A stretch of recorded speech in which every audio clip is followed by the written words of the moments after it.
Welcome to the ITSP Magazine Podcast Network. You're listening to a new episode of the Locked Down Podcast with Kayla Williams and Taylor Parsons.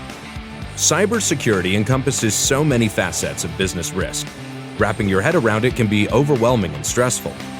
Join us to learn how to tie cybersecurity strategy to overall corporate objectives and best business practices while gaining an understanding of technical and non-technical approaches to security and privacy, regardless of tenure in the field. Knowledge is power, now more than ever.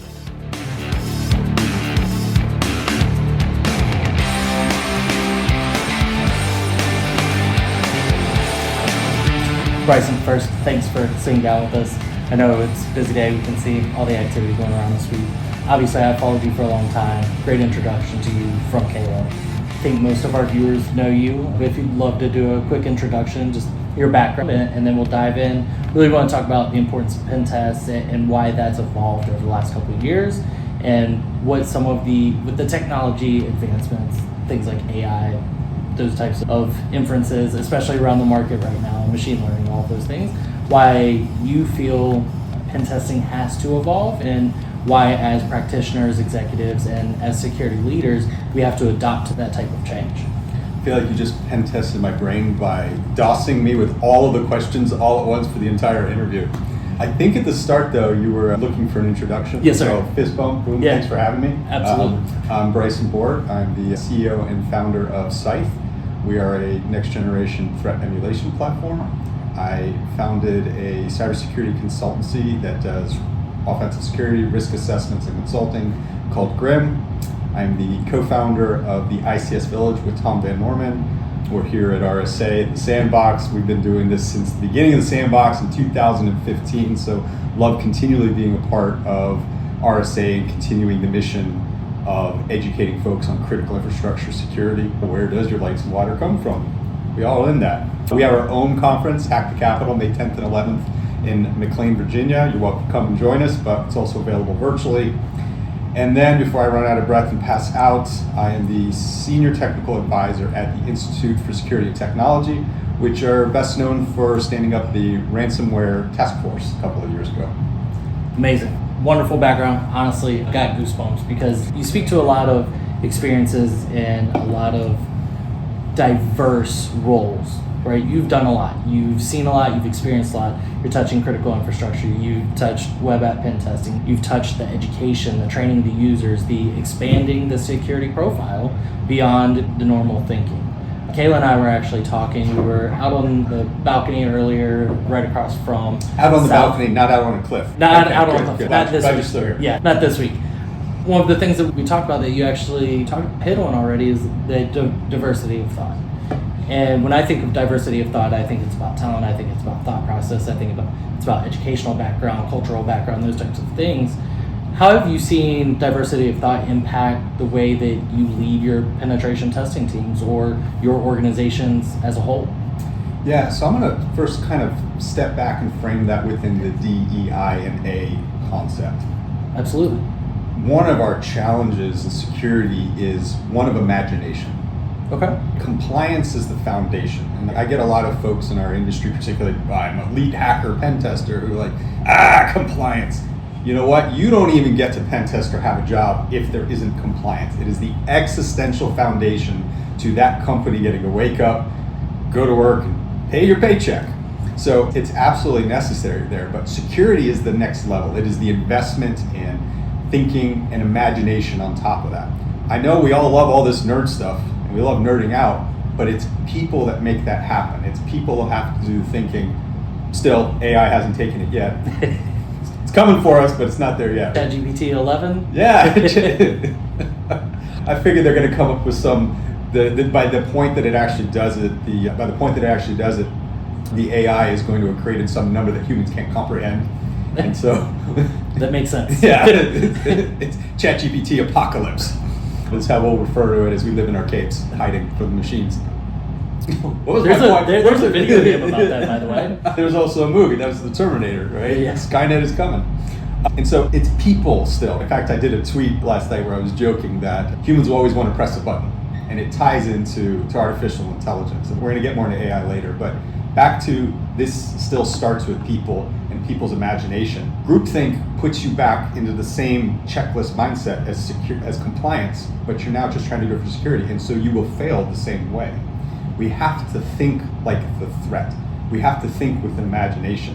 One of my favorite examples that I love bringing into my talks and my classes was the Sands Hotel breach in 2014 by the Iranian Guard, where they got in through the fish tank. You're the Sands Hotel with all of this casino and money, and your security is probably Fort Knox. Meanwhile, you have this multi-million-dollar fish tank, which I don't know a lot about multi-million-dollar fish tanks, but I'm going to assume that you really do care that investment, the water stays clean and it's the right temperature. Absolutely. And you're not going to have some tech bubba sitting there like a pool manager checking it every 30 minutes. So you have sensors to do that. Right. So this probably 3-person shop that is manning this fish tank, it's probably got sensors going back to basically whatever their cousin set up to a server. And that's how they got in. And the point of this is one of imagination, where the Iranian Revolutionary Guard figured out how to compromise that, get into the fish tank, and then those sensors talked into the SANS network.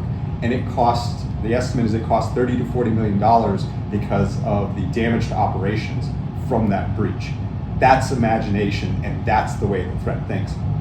So the point tying this back to diversity is we need diversity of thought, because whether you're neurodivergent, whether you're normal but you come from a different background, and that background can be of any number of variables of who we are and how we were raised, that allows us to just think differently. And the thing that I would continue to challenge this community on is we're still feeling like we got over the first step by being diverse. No, inclusion. Just because you've been given a seat at the table doesn't mean you've been given a voice at the table. And that is a responsibility of all of us to be allies and to create safe space and to support, to allow those voices to be heard, so that we do allow the imagination to come in, and then we can benefit from doing it. Absolutely.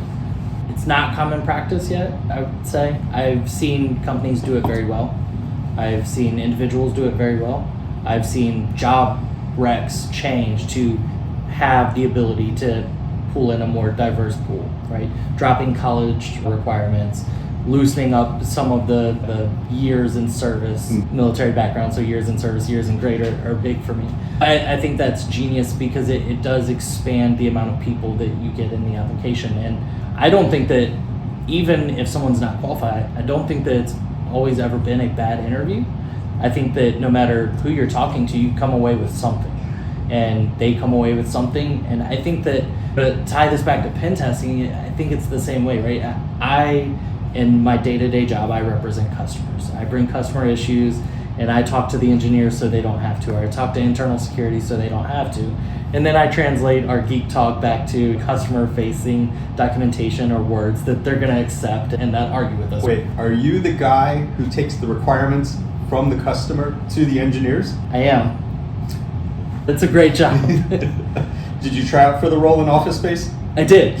I didn't have enough beard back then. Fair enough. More beard? More beard now. More gravitas? Absolutely. So one of the things, obviously we had scheduling issues. Kayla and I's theme this week is pivoting. Okay. So we brought in Dr. Chaz Lester, big threat researcher, tremendous background. We started talking about pen testing and the requirement of organizations. Obviously, I'm sure you could go on about that for days, but one of the things that we really wanted to bring to you and talk to you about is, with the evolution of AI, with the evolution of large language models, the ChatGPTs, the Bards, things like that. One of the things that we really stumbled upon is, what about the ethical issues as we look to automate, or we look to continuously pen test? As a leader, do you foresee any challenges or any issues as we continuously market AI, ML into the security space? What's the ethical question in there? Would AI, as in pen test, right? Okay. From my scope and what I've always observed, you have the unscoped pen test where you bring someone in and you say, I want to know all the bad things. Okay. And then you have the scoped pen test. Hey, I want you to come in and I only want you to test our API, or I only want you to test our web application. And a lot of that seems to be standard operating procedure. You've got a script that you follow. But in unscoped, there's oftentimes like the human element that people don't take into account. So this is true. You can get to what is the lure, what is the phishing approach that I'm doing, and I'm checking. All right. So, do you see any potential for AI to expound the bands of ethical issues with inside pen testing, or as you're looking at the market going forward, are there things that potentially are eyebrow raising for you? Sure. So let's set the foundation of the scope of what we're talking about, because pen testing can have a particular meaning or it can be a broad concept. We have on the Scythe blog, and this is something because we're always about the part of engaging the community, and we've brought in a lot of community voices to helping do this, and it anchors our Purple Team exercise framework that we built. Version 3 was just released by George Orchias here at RSA, again, part of the community effort. And so we have this ethical hacking maturity model, and it starts with vulnerability scanning to vulnerability assessment to then what we call penetration testing, which is looking at initial access or unauthorized system access. Okay. And then from there, purple teaming, adversary emulation, and red team. And the reason we have them in those order is the initial maturity in the industry going back 20 years was primarily vulnerability scanning and vulnerability assessment. I know thing, misconfiguration. I know that there is NDA, there's an exploit, there is proof of concept code that this could happen to gain initial access. Penetration testing is a deeper dive discipline. I'm looking at all of the possibilities for how I get it. And that can be anything from as complex from like a nation state perspective of the entire chain of I am fuzzing code to understand what those vulnerabilities are, triaging and harvesting those vulnerabilities to then weaponize. And what weaponize means is if you want to be good at this, it really doesn't help to have done all of that effort to find a possible thing in the code to throw it, and then most of the time it blue screens. That kind of gives you away and burns your own tradecraft. So weaponization is taking it where I can enumerate and guarantee that when I do try to take the code that I throw to try to take advantage of that vulnerability, that exploit will reliably land in a quiet manner. Because if I'm not stealthy, then I've already given up the game, even if I've gotten access most of the time. And then I think the part that's interesting, and I think this is where a lot of people first started to know me over the years, where I took the red teaming and offensive security community to task, was around where I was pushing for the concepts of purple teaming and adversary emulation. So the reason we say purple teaming first is at this point, the community project that I did with George Orchias and Adam Ashinchi, Adam's over at Red Canary, called the C2 Matrix, where we have cataloged over 100 free and commercial command and control tools for you to be able to replicate those threat behaviors. Red Canary's put out the Atomic Red Team, which is wow. I love Atomic Red Team. We're contributors to it. It is a great starting point. It is a free, easy starting point. You do not need to be elite hacker. You could be just like, I know how to turn on a computer, install and follow instructions, and you are generating a very good but basic level of a threat signal. So purple teaming now is something that is accessible to you in the beginning. And instead of because back in the day, you used to hire the pen tester to come and tear up your code. You used to hire the red teamer to come and tear up your enterprise, and everybody knew we know we're going to lose. We know it's happening, and 2 to 4 weeks later, the report shows up, and you're like, okay, I don't have time to fix this. And we know we're going to lose, and a year comes back, and they come back around, and it's the same thing. And on the offensive security side, it gets to be demoralizing because our job is not to win. Right. We are not here to win or to have an ego or to beat the business. We're not making the business better. Get out. You're not helping. You got to be a part of it. And that's why I like purple team, because most folks, again, on this maturity matrix where we're saying this is a thing to grow to, that's a starting point. We're going to be transparent. You can start with something simple like Atomic Red Team.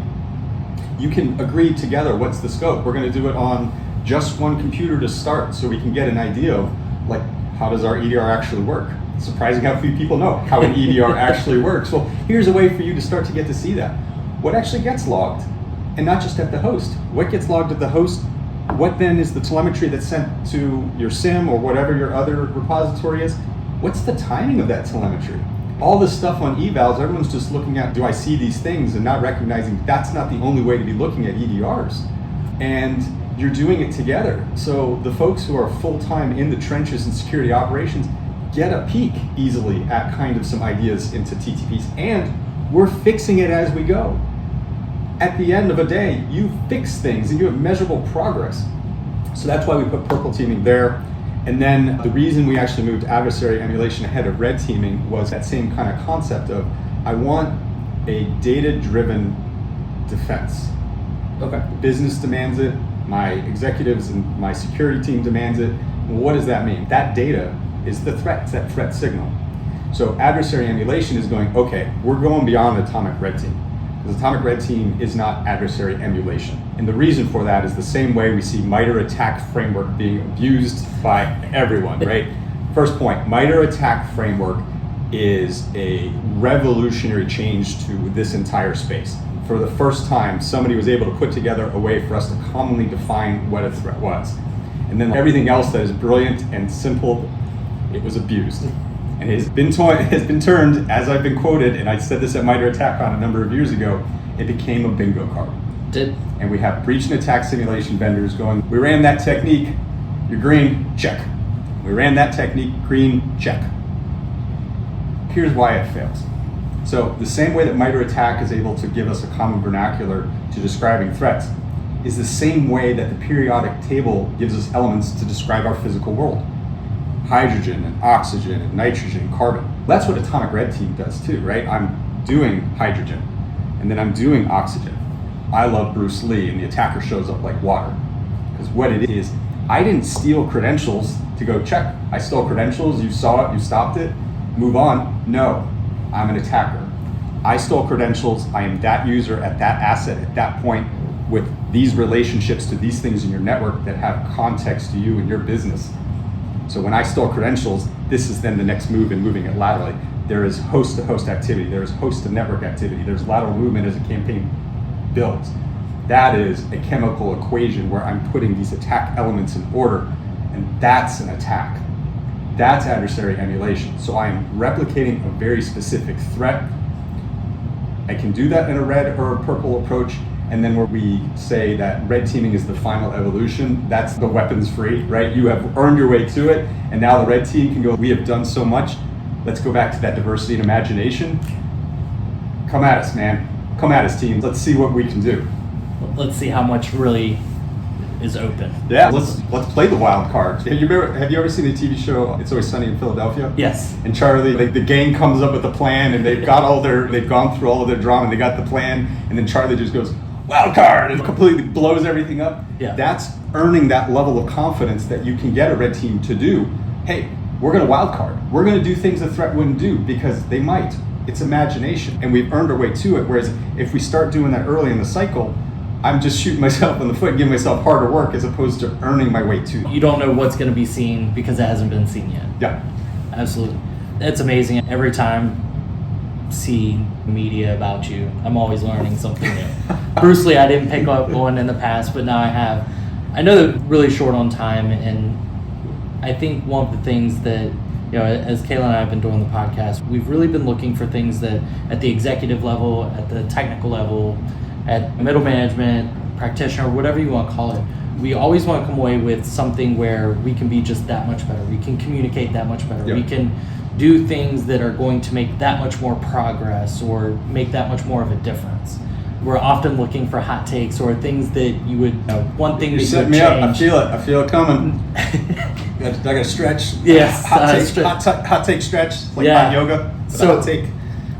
From your experience in your past, I would like to challenge you to a hot take that practitioners or security professionals can do to better message or better align to executive leadership to make them understand the importance of situations we just talked about. Ooh, okay, you narrowed it. I was about to say I get to do a broad hot take. Now you're bringing it into executives.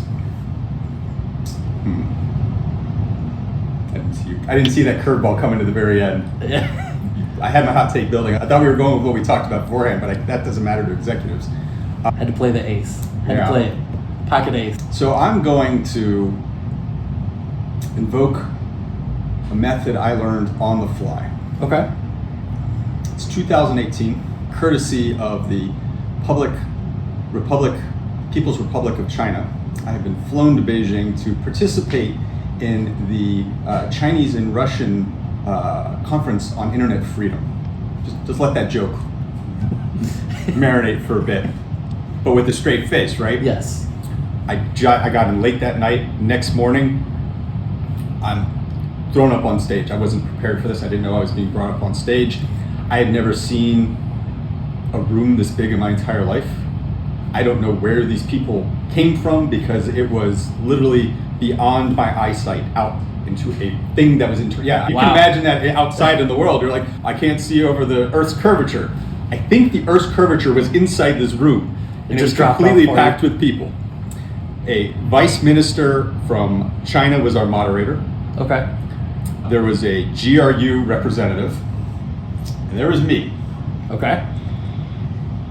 Vice minister came right at me, right? I've never been in front of this many people. I am jet lagged. I'm not ready. I didn't know what's going on, and I'm up on stage, and he starts coming at me to like try to get me to do a propaganda soundbite. So the whole setup of that story is I'm not going to answer your question. I'm going to answer the question I want to, which is what is my hot take? My hot take is that threat intelligence is a $10 billion industry that keeps leading us to failure. And a Groundhog's Day approach. Just walk through the life cycle. And again, it's not because there aren't really smart people. It's not because threat research isn't absolutely vital. We just talked through all the cycles of it. We need to understand the threat to be able to do that. Right. But here's the thing, right? That I just described is all at the top of the pyramid of pain of David Bianco. What mostly is happening is an analyst 6 months ago at one of the vendors finds a thing. An analyst 6 months ago finds a thing at a vendor, correlates it that there's to other issues at other customers, and it takes about 6 months to work that all the way through to where they feel comfortable to push it in as a corporate baseline to your AV or your EDR. And the whole point of that is that they're assured that they don't cross the line of security ever impacting actual operations. Because if I block a thing that might be malicious here, but might be benign here, I'm ripped out, game over, you're done. Calling Sevco. Bring us in. Yeah, bring him in. Yep. Bring him in. JJ, I hope you're watching this. Get JJ on the phone. Get JJ on the phone. I was going to do a JJ impression, but I just said nuts. I'm not going to be that hot. And so that's not their fault, but that is a $10 billion industry that puts us in a Groundhog's Day of, because all I can do to do that safely is this IP, this domain, this file signature of known malware. That's it. Right. That's $10 billion that I like it because it's machine readable. It takes the ante off with no complexity, and I don't have to worry about it breaking anything. And the really cool stuff, that threat research, right? Those are those awesome 40 to 60 page reports. I've tried this. I printed one off and put it on a computer, and it didn't get any better. In fact, this is what I do for a living. This is what Scythe does. We turn those reports into a button click where you are not doing stale things. You're doing that real purple team adversary emulation and red teaming, again, to your scope, your appetite, all safely and best in class. You said I could do that. So that you are making threat intelligence real, because you got to drive that signal through your environment so we don't make the same mistake of possibly breaking something. Right. But then again, we're water flowing through, so you do know where you stand. Exactly. I appreciate your time today. I definitely have to go back and rethink some things. Agree to disagree on threat research. I agree that threat research is wildly important. Yep. I think it's also unpredictable. Yep. I think it's ever evolving. Yep. And I agree with you that there is stagnant or stale information that we're often reacting to or taking action on that might not impact my sector, it might not impact my organization. And I do think that there's a revolution coming to that, or at least I hope. But really appreciate your time today. Again, know you're busy. The executive suite, we got that you're here in RSA, and look forward to seeing you in the future. All right, thanks, man. Thank you.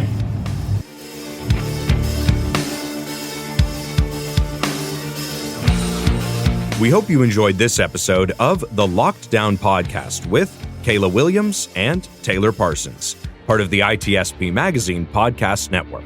If you learned something new and this conversation made you think, then add this show to your favorite podcast player, subscribe to the ITSP Magazine YouTube channel, and share the ITSP Magazine podcast network with your friends, family, and colleagues. If you represent a company and wish to connect your brand to our conversations and our audience, visit itspmagazine.com to learn how to sponsor one or more of our podcast channels. We hope you will come back for more stories and follow us on our journey.